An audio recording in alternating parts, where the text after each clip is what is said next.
मेरा नाम है अरुण और मैं आप सभी का स्वागत करता हूं अपने चैनल थैंक्स गुरुजी में। जैसा कि हम पिछली क्लास में पढ़ चुके हैं, रिप्रोडक्शन क्या होता है, मोड ऑफ रिप्रोडक्शन क्या होता है, और हमने उसमें पढ़ा था एसेक्सुअल रिप्रोडक्शन क्या होता है। और एसेक्सुअल रिप्रोडक्शन में हम पढ़ रहे थे कि एसेक्सुअल रिप्रोडक्शन किन किन तरीक़ों से होता है। पिछली क्लास में हमने फिजन तक पढ़ लिया था कि फिजन क्या होता है, और फिजन दो तरीके से पढ़ा था कि बाइनरी फिजन क्या होता है और मल्टीपल फिजन क्या होता है। आज की क्लास हम कंटिन्यू करेंगे आगे की क्लास, जिसमें हम पढ़ेंगे फ्रेगमेंटेशन क्या होता है। ठीक है दोस्तों, तो मैं अब यहाँ पे क्या करता हूँ, फ्रेगमेंटेशन के बारे में बताता हूँ। मैं फ्रेगमेंटेशन के डेफिनेशन और फ्रेगमेंटेशन का किस किस में रिप्रोडक्शन होता है उसका डायग्राम बना देता हूँ, फिर मैं आपको समझा देता हूँ। ठीक है दोस्तों, तो चलिए देखते हैं। चलिए दोस्तों देखते हैं डेफिनेशन। जैसे ये है फ्रेगमेंटेशन, ठीक है, the process of breaking up of body into pieces. Pieces को हम फ्रेगमेंट भी बोलते हैं, ठीक है, ऑफ मल्टी सेलुलर ऑर्गेनिज्म। मतलब कोई भी मल्टी सेलुलर ऑर्गेनिज्म है, उसकी बॉडी क्या होगी, छोटे छोटे पीसेस में क्या हो जाएगी, ब्रेक हो जाएगी। उसी को हम क्या बोलते हैं, पीसेस को फ्रेगमेंट बोलते हैं। ठीक है, और वो जो टूटा हुआ पार्ट होगा जिसको फ्रेगमेंट बोल रहे हैं, वो एक नया इंडिविजुअल में क्या होगा, अपने आप को डेवलप कर लेगा। जैसे जैसे इसका एक सबसे अच्छा एग्जाम्पल होता है स्पाइरोगेरा। ये एक स्पाइरोगेरा का डायग्राम है। स्पाइरोगेरा, ये देखो, ये इसकी मल्टी सेलुलर ऑर्गेनिज्म है। इसका क्या हुआ, ये बॉडी ब्रेक हो गई है। इनको जो नए बॉडी पार्ट्स में ब्रेक हुई है, इनको बोलते हैं फ्रेगमेंट। अब ये फ्रेगमेंट क्या होंगे, आगे जाके डेवलप हो जाएंगे इस तरीके से, और ये नया स्पाइरोगेरा बना लेंगे। ठीक है, तो इसमें आपको क्या ध्यान रखना है, एक तो ये ध्यान रखना है क्या कि जो हमारे फ्रेगमेंटेशन के थ्रू कौन कौन से ऑर्गेनिज्म होते हैं जो रिप्रोडक्शन करते हैं। इसमें सबसे अच्छा एग्जांपल तो ये ध्यान रखना स्पाइरोगेरा होता है। एक आपका लाइकन वगैरह या कुछ फंजाई वगैरह भी होती हैं जो इसके थ्रू रिप्रोडक्शन करती हैं। ठीक है, तो चलिए ये आप बना लीजिएगा डायग्राम। बाकी अब क्या करना है, अब हम आगे का स्टार्ट करेंगे। जो भी हमने रीजनरेशन पढ़ा है ना, अब रीजनरेशन पढ़ेंगे कि रीजनरेशन क्या होता है और उसके डायग्राम वगैरह देखेंगे। अच्छा, इसके एग्जाम्पल में ध्यान रखना, मेन एक स्पाइरोगेरा होता है, फंजाई वगैरह कुछ टाइप की फंजाई होती हैं, कुछ सी वॉर्म्स होते हैं, वो सारे ध्यान रखने कि किस तरीके से ये रिप्रोडक्शन करते हैं। ठीक है, तो चलिए अब इसको आप उतार लीजिएगा, अब आगे चलते हैं रीजनरेशन के लिए। ठीक है, ये दोस्तों देखते हैं अगली डेफिनेशन। अगला डेफिनेशन है हमारे रीजनरेशन। अच्छा, रीजनरेशन क्या होता है, देखो, कुछ ऑर्गेनिज्म के पास एक ऐसी एबिलिटी होती है, वो क्या करते हैं, अपने जो पार्ट होता है ना बॉडी का, उसको क्या कर देते हैं, लॉस्ट कर देते हैं। या तो एक्सीडेंटली लॉस्ट कर देंगे, या उनको कोई इंजरी हो जाएगी तो लॉस्ट हो जाएगा। उससे क्या होगा, वो जो लॉस्ट पार्ट है उसके बाद उनका वो पार्ट दोबारा से आ जाएगा। जैसे छिपकली देखते हैं ना, छिपकली की जैसे तुमने पूंछ वगैरह देखी होगी कि कुछ टाइम के बाद क्या होती है, छिपकली की पूंछ हट गई और कुछ टाइम के बाद दोबारा से पूंछ आ जाती है। अच्छा, ये तो हुआ लॉस्ट पार्ट को दोबारा से रिगेन कर लेना। कुछ ऑर्गेनिज्म ऐसे होते हैं कि अपने बॉडी के पार्ट को लॉस्ट कर देंगे, और वो जो लॉस्ट पार्ट है वही दोबारा से क्या हो जाएगा, एक नया इंडिविजुअल बन जाएगा। जैसे हमारा होता है प्लेनेरिया। ठीक है, प्लेनेरिया क्या करता है, अपने लॉस्ट बॉडी पार्ट को दोबारा से पूरे को एक नए इंडिविजुअल में डेवलप कर लेता है। यही डेफिनेशन में हमने लिखा हुआ है, देखो, the ability of organism to regenerate or complete development into organism from its lost body part by accidentally cut or during injury। इसका मतलब कि कोई भी ऑर्गेनिज्म जो जिसके पास एबिलिटी होती है रीजनरेट करने की अपने लॉस्ट बॉडी पार्ट को, या उसी को पूरी तरीके से डेवलपमेंट करने के नए इंडिविजुअल में, उसी प्रोसेस को हम बोलते हैं रीजनरेशन। अच्छा, इसका मैंने डायग्राम बना दिया, देखो, एक एग्जांपल तो इसका प्लेनेरिया ध्यान रखना है। प्लेनेरिया क्या करता है, पूरे तरीके से लॉस्ट बॉडी पार्ट को नए इंडिविजुअल में जनरेट कर लेता है, डेवलप कर लेता है। मतलब जैसे ये देखो, ये प्लेनेरिया है। प्लेनेरिया ने अपनी बॉडी को क्या हुआ, कट हो गया एक्सीडेंटली। अब फिर इसने क्या कर लिया, ये देखो, ये 3 नए प्लेनेरिया बन गए हैं। ठीक है, तो यही हमारा क्या है, एक तरीके का रीजनरेशन है। ठीक है दोस्तों, तो ये आपको क्या है, डेफिनेशन उतार लेनी है। और सबसे सुपर इंपॉर्टेंट क्या ध्यान रखना है, एग्जाम्पल। इसमें चाहो तो प्लेनेरिया, अच्छा, इसमें हाइड्रा भी लिख सकते हैं। हाइड्रा आपका बर्डिंग में तो आएगा ही आएगा, हाइड्रा इसमें भी लिख सकते हैं। ठीक है, हाइड्रा दोनों तरीके से ही रीजनरेट करता है, आई मीन रिप्रोडक्शन करता है। ठीक है, आप लिजर्ड भी लिख सकते हैं। लिजर्ड का क्या करते हैं, अपने लॉस्ट बॉडी पार्ट को दोबारा से रिगेन कर लेती है ना, तो आप लिजर्ड भी लिख सकते हैं। चलिए दोस्तों, आगे की डेफिनेशन पढ़ते हैं, आगे का टॉपिक पढ़ते हैं। ठीक है,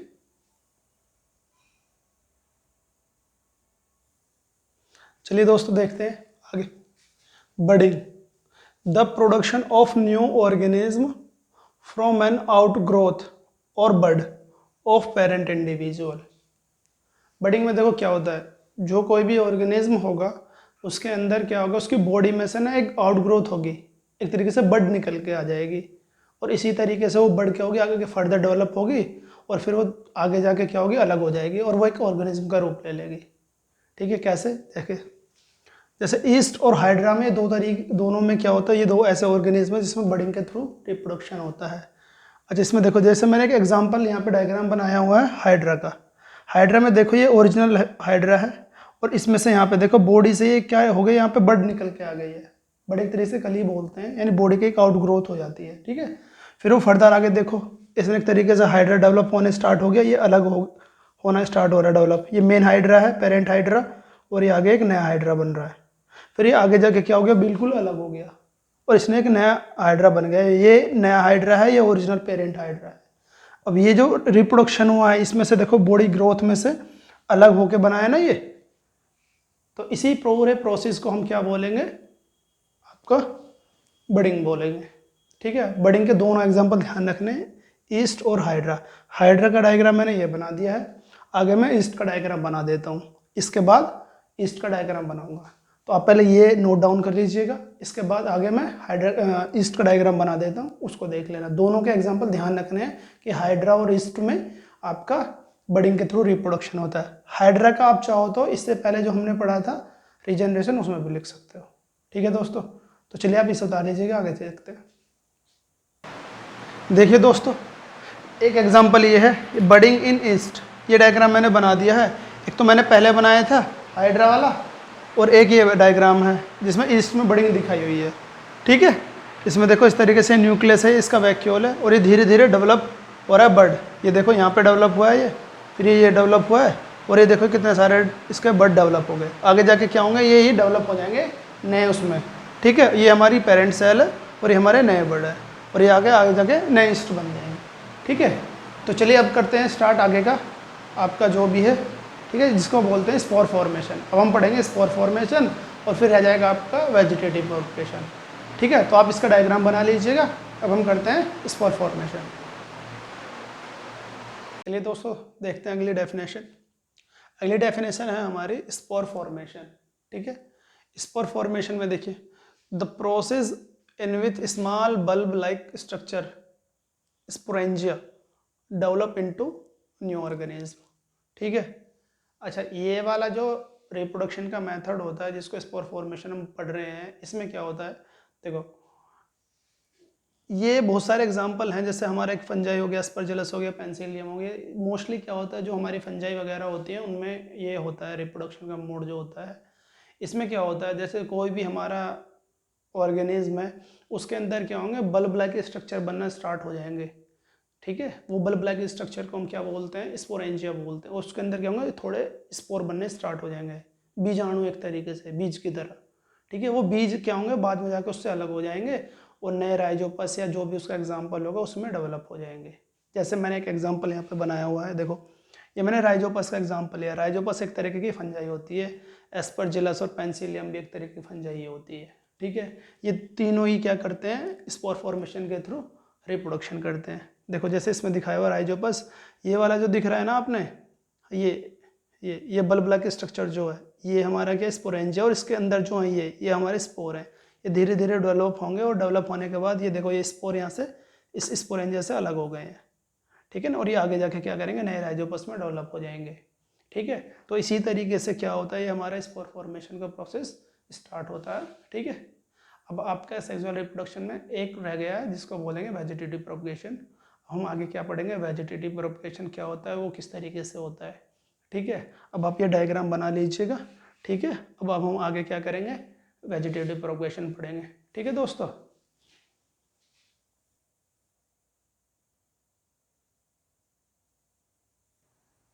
चलिए दोस्तों देखते हैं आगे वेजिटेटिव प्रोपगेशन। अच्छा, वेजिटेटिव मोड ऑफ प्रोपगेशन क्या होता है, देखो ये मोस्टली क्या होता है, ये वाला रिप्रोडक्शन होता है प्लांट्स के अंदर। जो प्लांट्स, अच्छा कुछ प्लांट्स आपने देखे होंगे, क्या होता है उनके बीज होते हैं, बीज को ज़मीन में डाल दो मिट्टी में, वो क्या हो जाएंगे, नए प्लांट का निर्माण कर देंगे, है ना। अच्छा, कुछ प्लांट के ऐसे होते हैं कि उनके बीज तो होते नहीं हैं। अब उनको पैदा कैसे किया जाए, यानी नए उनसे नए प्लांट कैसे बनाया जाए, तो ये वाला जो मोड ऑफ प्रोपगेशन होता है यानी वेजिटेटिव प्रोपगेशन जो होता है ये उसी तरीके प्लांट्स के लिए है, यानी कि वो प्लांट्स जो क्या करते हैं जिनके मतलब एक्चुअल में जो बीज होते हैं वो डेवलप नहीं हो पाते, ठीक है ना। जैसे अगर कोई प्लांट हो उनके बीज हो जाते हैं, इसमें क्या होता है इसमें बीज नहीं होते हैं, ठीक है। तो फिर नई डेवलपमेंट कैसे होगी, नए प्लांट कैसे बनेंगे, उनके लिए क्या करते हैं देखो, several plants produce new plants through their vegetative parts such as roots stems and leave etcetera. अच्छा, जो ये वाले जो प्लांट्स होते हैं जो वेजिटेटिव प्रोपगेशन करते हैं, ये क्या करते हैं जो बॉडी का कोई भी पार्ट होता है, मे बी स्टेम हो चाहे रूट्स हो लीव्स हो या बर्ड्स हो, उनके थ्रू क्या करते हैं रिप्रोड्यूस होते हैं। कुछ प्लांट तो ऐसे होते हैं कि पूरा प्लांट ही क्या होगा, स्मॉल प्लांट होगा उसी को लगा देंगे नया प्लांट बन जाएगा, ठीक है। लेकिन कुछ प्लांट ऐसे होते हैं कि कोई भी बॉडी का पार्ट होगा ना, जैसे स्टेम रूट्स वगैरह हो गया या लीव्स वगैरह हो गई, उसी को अगर हम लगा देंगे तो कि नए प्लांट का निर्माण कर देगा, नया प्लांट प्रोड्यूस हो जाएगा, ठीक है। जैसे देखते हैं, जैसे इसमें मैंने बनाना, रोज़, पाइनएप्पल और भी बहुत सारे एग्जाम्पल हैं इसके बहुत सारे एग्जाम्पल होते हैं, ठीक है। अच्छा, कौन कौन सा प्लांट या किस किस तरीके से बर्ड्स के थ्रू कौन सा प्लांट, लीव्स के थ्रू कौन सा प्लांट रिप्रोड्यूस करता है वो भी मैंने यहाँ पे लिख दिया। देखो, मॉडिफाइड ट्यूबरस रूट, जैसे स्वीट पोटैटो होता है, स्वीट पोटैटो सुना होगा ना जिसको शकरकंदी भी बोलते हैं, वो क्या करता है उसकी जो रूट होती है वही मॉडिफाई हो जाती है। इसमें हम चाहे तो आलू भी ले सकते हैं, आलू को वैसे स्टेम की कैटेगरी में रखते हैं, मॉडिफाइड स्टेम में।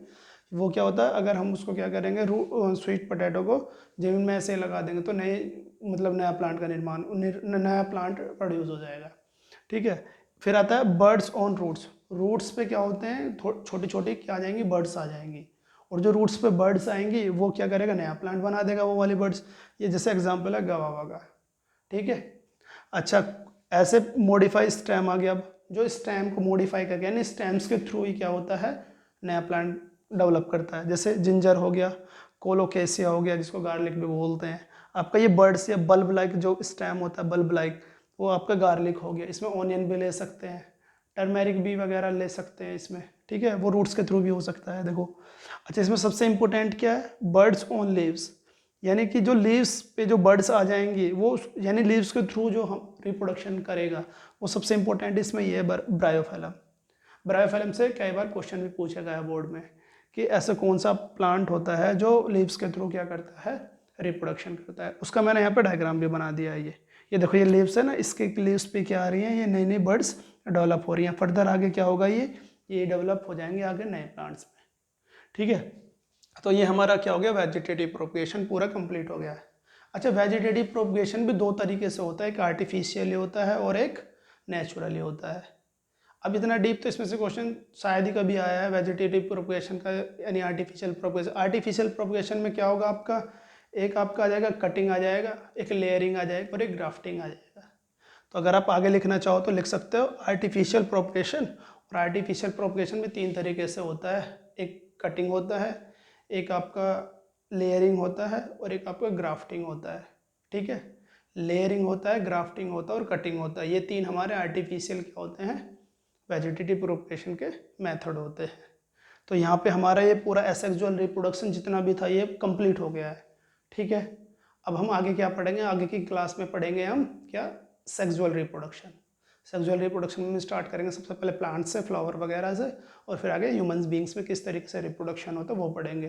तो आज की क्लास में हम इतना ही करेंगे। अच्छा, अगर क्लास अच्छी लगी हो तो चैनल को लाइक और शेयर सब्सक्राइब करना है, ठीक है, ताकि हमें मोटिवेशन मिलता रहे आगे की वीडियो बनाने के लिए, ठीक है। और अब हम नेक्स्ट क्लास में पढ़ेंगे आगे का सेक्सुअल रिप्रोडक्शन क्या होता है। तो चैनल को लाइक करें दोस्तों, थैंक यू।